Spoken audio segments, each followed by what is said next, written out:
Welcome to Inside Liverpool, the ultimate example of what commentators love to call an unlikely surge.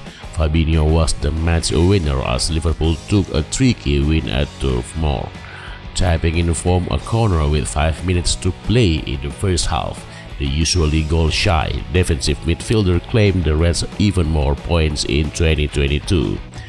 No Liverpool player has scored more in all competitions this year than Fabinho, with the Brazilian netting 5 times in 8 games, but his winner against Burnley was the most important of the lot. Unbeaten in 2022, Liverpool put in arguably their worst display of the year, with Burnley unlucky to come away without anything from the game.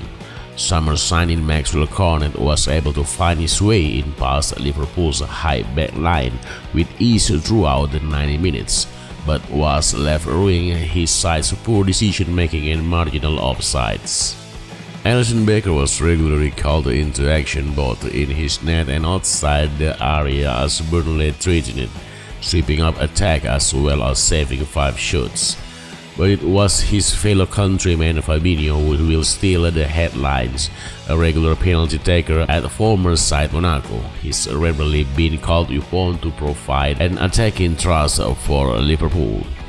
Things have taken a drastic turn since the New Year though, with the 28-year-old finding the net on 5 occasions, with only 2 of those goals coming from the spot.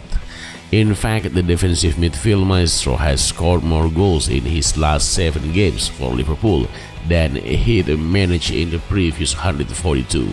If the Premier League is to see an unlikely title race this season, Fabinho's latest heroics will be the most important of the bunch, keeping Liverpool within touching distance of leaders Manchester City.